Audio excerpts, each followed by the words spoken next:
A couple of weeks ago, a US representative of Hawaii was one of a few international voices taking a firm stand on loot boxes. Hawaii State Legislator Chris Lee called EA's Battlefront 2 a Star Wars-themed online casino. Strong words. Well, now he's following it up with some strong actions. A couple of weeks ago, US lawmaker Chris Lee posted a video in which he called out EA's Star Wars Battlefront 2 for the way its microtransactions on loot boxes work, comparing it very strongly to the psychological manipulation used in gambling. In a new YouTube video this week, Chris Lee sets out proposals for a new anti-loot box law. The plans include banning the sale of video games containing any form of gambling mechanisms to anyone under the age of 21 in America. These restrictions would cover any situation where players purchase an item with a percentage chance and would apply to games sold at retail and via digital distribution channels such as Steam. In his video, Lee also expresses concerns over game publishers adjusting the odds for various items being dropped from loot boxes, which takes advantage of people who really want them. He said, quote, "Once the algorithm identifies a player who's likely to keep spending money to buy that one unicorn thing that they're after, then they lower the odds and then you keep spending more. It's absolutely unethical and unfair." This is one thing that I hadn't realised, but thinking about it, it's quite obvious. I mean, you hear of Activision coming up with these algorithms to try and manipulate you. Yeah. This is an obvious one. Like, I can see them doing this. They've done this in the past. It's just another in the long line of like really manipulative, underhand things that they are doing. I mean, there's no proof that this it's is an doing accusation, this I guess. But you know, you wouldn't have made it up. I mean, he's a politician. Politicians don't lie. To stop this kind of thing from happening, Lee says he wants a piece of legislation that would stop companies tinkering with a loot box drop rate for items. In China, games publishers are already required to publish the odds of receiving items inside loot boxes. Lee says games industry trade group the Entertainment Software Association is, quote, already doing the dirty work on behalf of publishers and defending predatory loot boxes. Lee has also called for supporters to write to their local elected officials to ask them to, quote, consider taking action to protect local families and particularly underage youth from predatory gaming practices. He also provides a link to a predatory gaming letter template which reads, quote,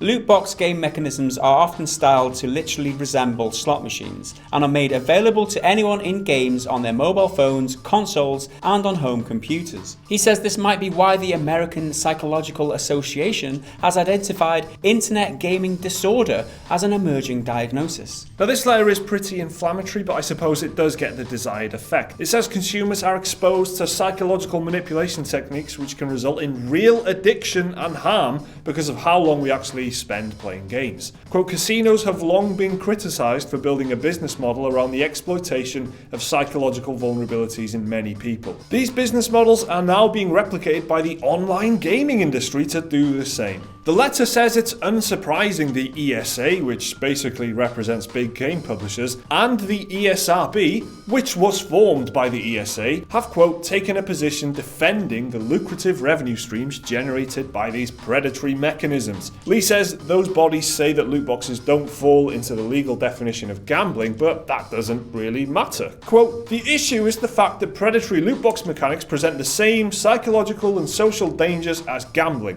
and that youth and young adults are specifically targeted and exposed to these exploitative practices. You know, we've been saying for ages that loot boxes are gambling, and by a lot of definitions, it technically isn't gambling by the definition of the law. Now, what Lee is doing here is very good, because what he's doing is disassociating the term gambling from loot boxes. He's not saying it's gambling. He says it doesn't matter if it's gambling. What is important is that it is having a harmful psychological effect on people. Now, that is an important distinction to make, because what that shift does, it takes away the it's not gambling, it's fine defense away from people and shifts the whole story onto this is harmful anyway. It doesn't matter if it's gambling or not. This is dealing with people's addictions. This is exploiting people. So you can't defend it by saying it's not gambling anymore, because that's not what we're saying. I think this is awesome, the way that he's switch that up. And this is kind of what we've been talking about for a long time, I guess. It's whether or not it is legally gambling or not kind of doesn't matter if you consider the casinos and the way that the games are pitched to you as a player. It's very similar, the techniques that they use and all the different ways of manipulating you and pressuring you in subtle ways to move towards spending your money. Basically, they just want you to keep perpetually spending money. And that's what both a casino and EA with Star Wars Battlefront 2 are trying to get you to do. Just keep spending your money. The bottom line is that they essentially want to exploit addiction in human beings. How shitty is that? Exploiting people with addiction problems. Quite shitty? Is that? Very fucking shitty. Very shitty. So. It's very shitty.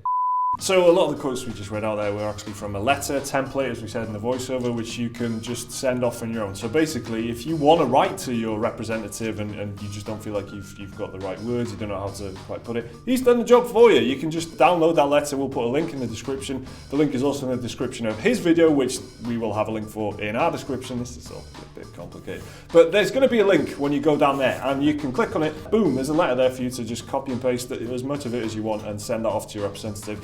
And just keep this pressure going. A lot of what he says in the video is about keeping the conversation moving, keep the pressure up, because he says quite rightly that what Wall Street are doing, what EA's board are waiting for, is just for this to die down, and then they can just carry on as they were. The way that things change, he says, is for the conversation, is the just weight of conversation, weight of public pressure. That's how laws are passed, and that's how things change. And he says that if you want this to change, you've got to keep talking about it. You've got to send these letters to your representative. Chris Lee is the latest to start pushing for something like this, but the first to actually propose changes in the law in the United States. Investigations are ongoing in Belgium as to whether or not loot boxes should be considered gambling. And the Australian state of Victoria's Commission for Gambling and Liquor Regulation has said quite unequivocally that loot boxes are gambling, adding, quote, "More importantly, the normalisation of gambling vernacular and mechanisms targeted at vulnerable persons, minors, is not just morally reprehensible, but is also legally questionable." What's happening here with those recent examples as well, with Australia, Belgium and Chris Lee, is the turning of the tide. Because at first, when it was like YouTubers and people like us making videos, just is loot boxes, are they gambling or not? And we were just kind of posing this question. That conversation was kind of just dismissed at first. You can see that in the UK's response. Then the ESRB, which is a ratings board, you'd expect them to be quite neutral. They come out and say that loot boxes aren't gambling. So that kind of conversation has already been overthrown now by other people who are going, hang on a minute, maybe there's something wrong here. And then Chris Lee is kind of leading the charge in America, it seems. And then,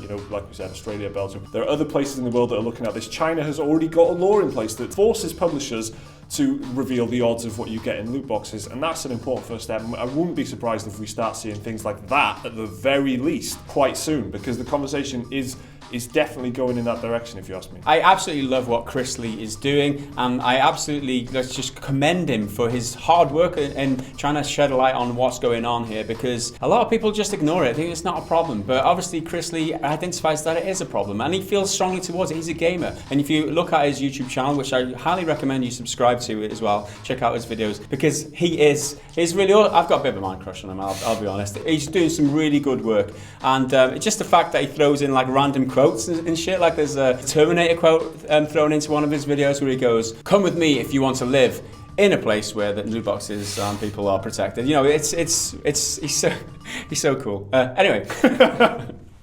And talking of very small odds of finding anything good, let's take a look at some of your comments. First up on last week's Sunday Roundup, Mog number 1 comments, "Sorry guys, but someone has to do it. I hate to point out the obvious, but 8x8 kilometers isn't double 4x4 kilometers. It's time to invest in a new calculator." He's absolutely right. We did say in the voiceover that the Star Citizen land, which you could get double for £100 because that's 8x8. It's not double, it's quadruple.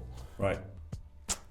Sorry about that. I was actually watching it back thinking, oh shit, we this up. So I was on. I kind of knew already, but it was too late. The video's got. We make mistakes. We're human. That's part of what we do. Thank God you're there to point them out for us, though. To be fair, we point out a lot of other people's mistakes. That's part of what this channel is. So it's only right that if we put our hands up. And commenting on our Bloodborne video, Mike says, I tried Bloodborne. I got about 25 minutes in after 6 hours of trying. The PS4 has been sold out of rage. See, I sympathise there. It can feel insurmountable, and the Dark Souls obviously the same. It can feel like you're not getting anywhere, but then you do, and you just kind of, it all kind of unfurls, and you're like, oh, this is a new place, and then you know, maybe it takes you another 6 hours to get through 25 minutes worth of game, but fuck, it's worth it. Next up on the Sunday Roundup again, Max Behunin comments, I'm starting a YouTube channel so I can get paid to cry about Battlefront 2. That's pretty lucrative. Good luck, yeah. We make a lot of money off this. The market's pretty saturated at the moment, I would say. Yeah. You've seen any amount of juicy clickbait thumbnails that were, by the way, ripped off from us. There's all kinds of channels doing it now. Get in there now though. Just try and squeeze in there. Maybe it'll work. Good luck to you, mate. And commenting on our Detroit Become Human video, Connor Spencer says, old men shout at clouds. That seems like he's just talking nonsense, but I think he's referring to like the Tory politician in that video who he quoted as saying, "Rawr, things aren't good anymore," which is, man, shouting at the clouds. There you go. That's what that comment was. Yeah. Next up on our midweek roundup, Liquid Fear 15 says, sometimes while Gareth is talking, Mike just stares into space and looks dead inside. That is the general kind of effect I have on people when I start talking. They feel like they don't exist anymore. Isn't that right, Mike? Yeah. Yeah, that's enough. There is Tony Abbott, the ex-Australian Prime Minister, commenting, these two are the biggest flogs on the internet. And what's a flog? Exactly. I went to Twitter asking what a flog is, and apparently Twitter says that it's wankers or people talking shit. All right. Sorry, you're not a fan, Mr. Abbott? It is Abbott, right? Tony Abbott, yeah. I mean, I can think of at least one of the YouTubers that are bigger flogs than us. So, he's talking shit, basically. So he's a flog. Right back at you. Okay, so US State Legislator Chris Lee making some very positive noises about loot boxes. Let us know what you think of all this down in the comments. Remember to like the video if you enjoyed it and subscribe if you want to see more stuff like this every day. There's another video right there which you could watch right now if you want. And a link to Patreon if you want to support the channel. Again, if you want. See you next time.